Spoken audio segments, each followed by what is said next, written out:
Hello வணக்கம். Hello hello வணக்கம். வணக்கம் சார். யாருக்கு வணக்கம் சார். பார்க்கணும் சார்? எங்கேருந்து பேசுறீங்க சார்? சார் நான் திருப்பூர்லேருந்து பேசுகிறேங்க சார். உங்கள் பேர் சொல்லுங்கள் சார். சதீஷ்குமாருங்க. எஸ். நீங்கள் பிறந்த ஊர் சொல்லுங்கள். உங்களுக்கு தான் பார்க்கணுமா?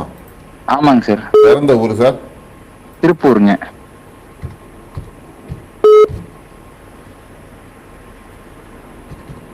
டேட் ஆஃப் பர்த் சொல்லிட்டுங்க. இருங்க ஊரை செலக்ட் பண்ணி திருப்பூர் நிறைய ஊரை செலக்ட் பண்ணிக்கிறேன். திருப்பூர் தேதி சொல்லுங்க. 22 22 8 8 1986ங்க. 86. நேரம் காலை 5:33 AM-ங்க. 5:33. விழிச்சதுக்கு அப்புறம் என்ன கிழமை சார்? உதிச்சா வெள்ளிக்கிழமைங்க. விடிய கால வெள்ளிக்கிழமை. ஓகே. 39 வயசு இப்போ நடக்குது உங்களுக்கு. சொல்லுங்க என்ன கேள்வி சார்?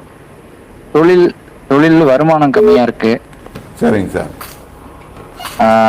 கடன் எல்லாம் எப்ப அடையுங்கிறது. Money management is poor. நிதி நிலைமையை கையாள தெரியாது. உங்க ஜாதக அமைப்பு மணி மேனேஜ்மெண்ட் இஸ் புவர். கையில பணமா எப்பவுமே வச்சுக்க கூடாது. சரிங்க சார். அப்ப வாழ்க்கை துணை அல்லது அப்பா சார்ந்த விஷயம் அவங்கள்ட்ட தான் கொடுத்துடணும். பொருளாதாரத்தை நீங்க என்னன்னா ஒருத்தர்கிட்ட கொடுத்து வாங்கி அதுக்கு கணக்கு சொல்ற இடத்துல இருந்தீங்கன்னா அவங்களால தப்பிச்சுக்க முடியும். சரிங்க. இந்த கிராமத்துல பழமொழி சொல்லுவாங்கல்ல, பணங்காசை வச்சு பழக்க தெரியாதவன். ஆமாங்க. அந்த மாதிரி ஜாதகம் அது. சரி. ரெண்டாவது இப்போ உங்களுக்கு கேது திசை செவ்வாய் புத்தி போயிட்டு இருக்கு உங்களுக்கு. ஆமா. ஏற்கனவே 4 வருஷம் நெருங்கி முடிஞ்சிருக்கு. இந்த 3 வருஷ காலத்துக்கு அப்படித்தான் பொருளாதாரம் சார்ந்த விஷயங்கள் சிரமங்கள் தான் இருக்கும்.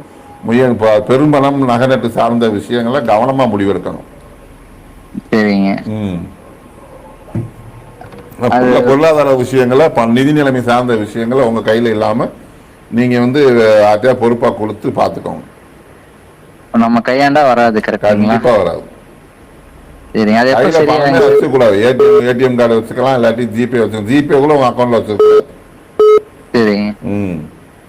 பெரிய ஓட்டகை. என்னங்க சார்? பெரிய ஓட்டகை சொல்லுவாங்க கிராமத்துல. ஆமா கரெக்ட் தான். நம்ம கையை வச்சாலே இடையில ஓட்டையா தான். கையில காசை வச்சுக்கூடாது. சரிங்க. முடிஞ்சா ஏடிஎம் கார்டை வச்சுக்கிறேங்க. ஜிபே எல்லாம் நான்லாம் திடீர்னு போன் பண்ணி ஒரு 5000 கட்டி கொடுப்பான்னு சொல்லுவேன். சரிங்க. அந்த தொந்தரவுலாம் இருக்கு.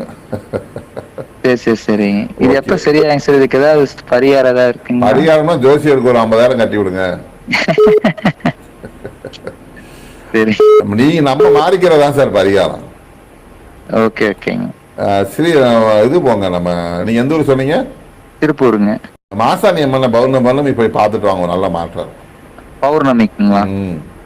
சரிங்க சார். சரி. உங்களுக்கு உங்க வம்சத்துல இருந்து ஒரு பெண் தெய்வம் உங்களுக்கு கூடவே இருக்கு. சரிங்க. அதனாலதான் வெளிப்பார்வை தைரியம் இருந்தாலும் மனசுல குழந்தை நீங்க. கண்டிப்பாங்க. கட்டி பிடிச்சி அழுகிறதுக்கு ஆள் வேணும். கரெக்டா சொல்றீங்க சார். சார் ஜோசியக்காரங்க சார், அதான் வேலை. சரி.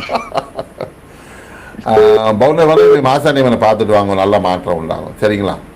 சரிங்க சார். நன்றி நன்றி நன்றி நன்றி நன்றி சார். ஹலோ வணக்கம்.